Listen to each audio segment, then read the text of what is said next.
as you can see, I finally got in front of me a Tamiya Clod Buster, or Tamiya, whatever you want to say. This one's pretty old, actually been sitting for a while. You can tell by all the dust that's resting all over it. It does definitely need some work. I'm gonna get it running. Sadly, this one's not mine. I'm gonna buy myself one later, but I think this one running first. But let me show you guys what's going on with this one. Again, really dirty. Some AA batteries that, you know, I think it's for the lights. More connection points. Custom winch for the rear. Yeah, this one's from like the 80s when it first came out, so everything kind of, you know, do it yourself.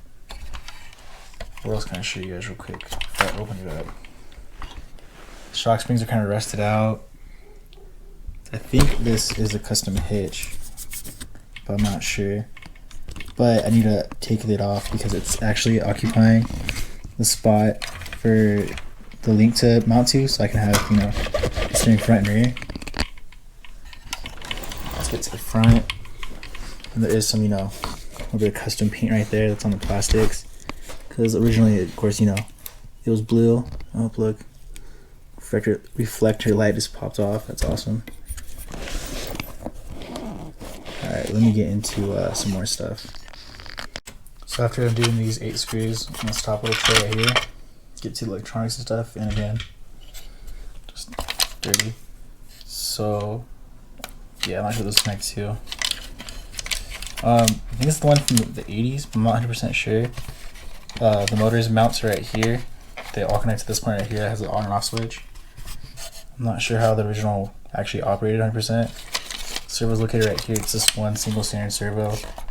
This one is a, what is that, Futaba?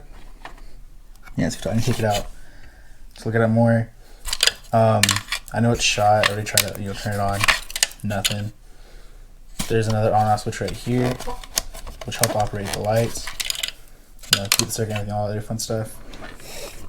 But yeah, I need to take all this out, clean it. But let's look at the tires. All 4 tires are just shot. They're falling apart. There's holes in them.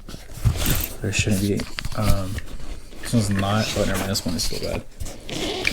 So yeah, there's some noticeable damage.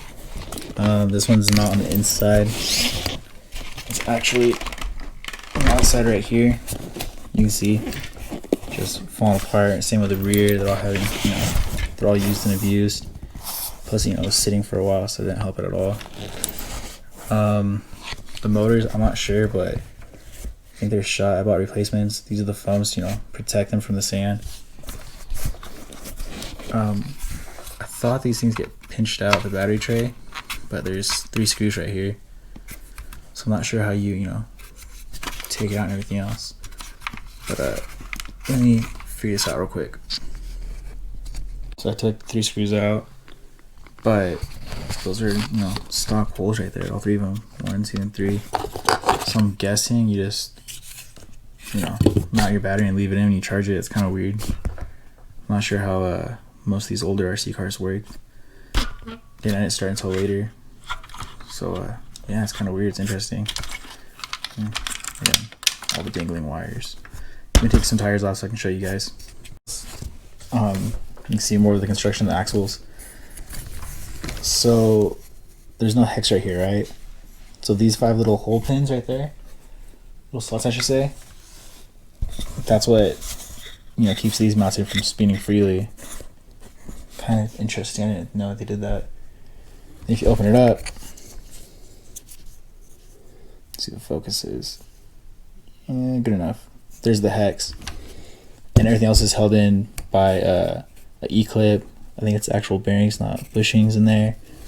Again, it's, I keep saying it again, but it's dirty. This thing needs to be cleaned. I need to take this thing like fully apart to get everything sorted. You can see the chrome rub off a little bit right here too from the wheel. But yeah, I'm not sure what came actually with the kit and what's not, because the original owner of this would get like non-hybrid bodies and put them onto his hybrid RC cars.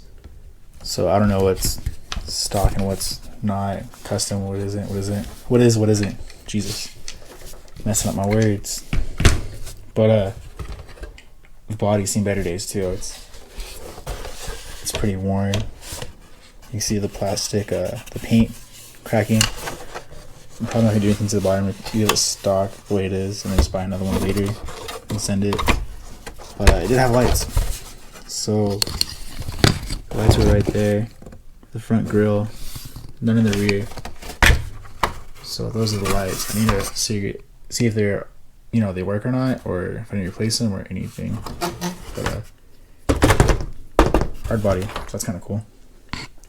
Alright, let me show you guys the wheels and tires again. So wheels are fine. I can save those. Get these off, but the tires are shot. There's holes on all of them. None of them are, you know, just, all of them are empty too. There's no foam in there, which I didn't know.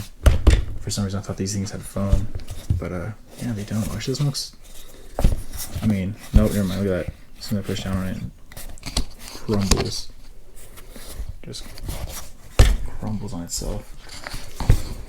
There's another one. Oh, there's a hole right there. Look at that. Well, I'm gonna get to clean this thing. A lot easier than I thought I was going to. Just a couple of screws, and that was basically it.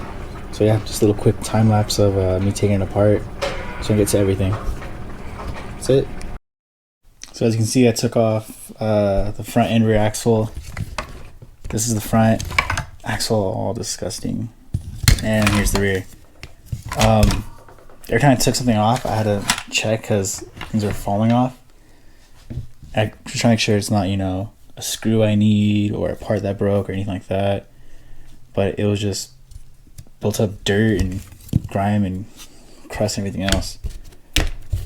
So now I'm gonna get these two cleaned, and I'll show you guys what they look like. This one actually has rust on it, looks like. Well, let's see how clean I can get these. So the servo it was running was a Futaba FPS 148. I'm not sure you guys can make that out, but yeah, this is a single servo that was moving both tires. Well, the rear was locked, but yeah, front and rear steering, so definitely replacement. So everything's clean for the most part. Took most of it apart. The shocks actually cleaned up pretty, you know, decent. There's friction. The motors, they're dirty. I'm just gonna replace them anyway, so it doesn't matter. But yeah, everything looks pretty good, all considering. I removed the rear trailer hitch. It was just glued on, and yeah, that was basically it. It was just glued on. You can see that the plastics for the bumpers were actually painted blue and then glued on. So this has some red on it from the plastic actually melting. I'm not sure what kind of glue that is, but that's something. And all the wiring from the old electronics. This I believe was for the lights and stuff. This is like for the motors. I'm not sure how it actually operated 100%, but yeah, that's gone. So yeah, next video I'll have electronics in this, have it running. Body's probably gonna stay roughly the same, if not exactly the same. I might figure out a way to get this rust and stuff off, but yeah, still dirty and dusty. But see you guys next time. Make sure to like and subscribe. I'm out.